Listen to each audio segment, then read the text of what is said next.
Hello and welcome to Dad Doesn't Have Time for This, the show where we review things quickly and compare them to everything else in existence. Today, I'm going to talk about The Running Man, a movie that shouldn't have tanked at the box office, but sadly is tanking in the box office because we can't have good things. I love Edgar Wright films, and this is the first one I've been able to watch in theaters since Scott Pilgrim. Yeah, I know there was a lot of really good movies between those two, but life was kind of crazy. Going to movies was a lot harder when I had two small children and was working like 60, 70 hours a week on the regular. But I'm not working 70 hours a week on the regular, and my children are all old enough to wipe their own butts now, so I can watch movies in theaters. And I saw The Running Man, and it was great.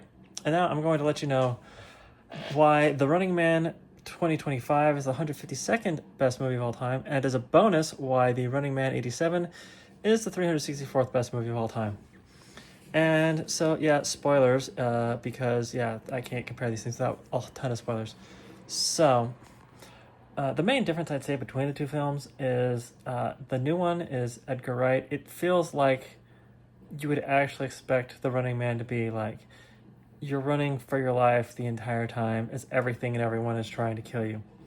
Whereas the Arnold Schwarzenegger movie, while excellent, feels more like a game show from Japan with like tonkatsu, not tonkatsu, taikatsu, you know, the genre of like Power Rangers and stuff. Sorry, my brain's blanking. I want to say tonkatsu, but that is a meal and not a genre of TV. But whatever it is, it feels like a Japanese show like Kamen Rider with like boss battles and goofy like machinery, whereas the new Running Man feels more like a guy just running for his life while everyone tries to kill him. And I really liked both films actually. Yeah, the new one is much higher on my list than the old one, but then again, it's also an Edgar Wright film. As much as I love Arnold films, they're not all Terminator 2, and hence, it's the 364. It's still a really fun movie. I like the original Running Man a lot.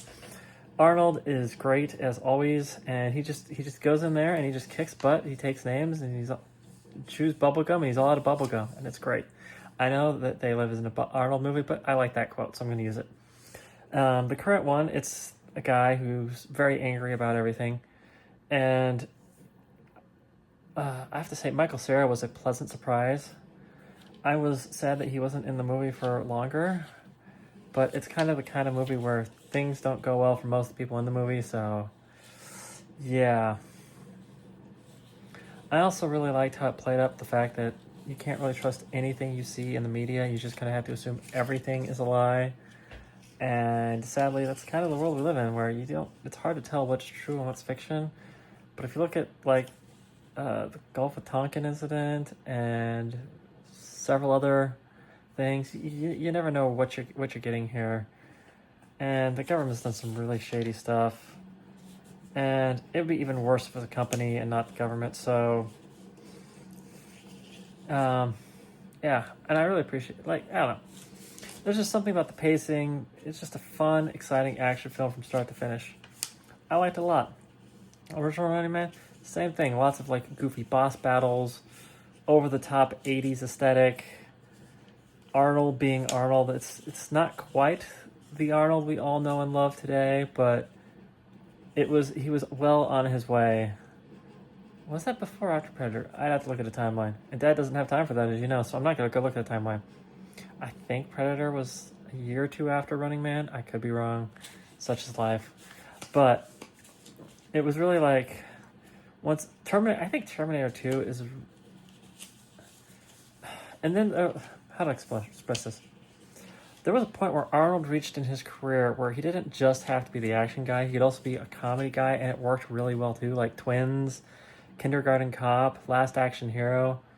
Arnold has some really solid comedies under his belt, as well as the action films, because Arnold's actually a smart guy. He's not just a muscle-bound lug running around. So this is before he had the liberty to branch out more. So yeah, he's mostly just a muscle-bound thug tearing his way through the future. But both Running Men are great. Highly recommend them both. Running Man still... Oh yeah, I also have to say, I went to some weird theater in Scottsdale, and the theater had 8 seats total in the entire theater. Similar to Texas Roadhouse, not Texas Roadhouse, the Alamo Draft House. That's the Texas themed movie chain. Alamo Draft House or the Majestic here in Phoenix, which used to be Alamo. It's a nice. It was a nice theater. I think it was like Roadhouse or something like that up in Scottsdale. I liked it. They were the only ones with a 2:00 showing, which is why I went. Had a good time. The milkshake was really good. Don't know about the food because I wasn't really hungry because I was saving them for dinner. And sadly, Lam Wong's needs a reservation 9 times out of 10. That's on me for not getting into the restaurant I wanted to. But oh well, that's a story for another day. All in all, great films, great times. You have a great day, and I'll talk to you later. And if you disagree, let me know. Thanks. Bye.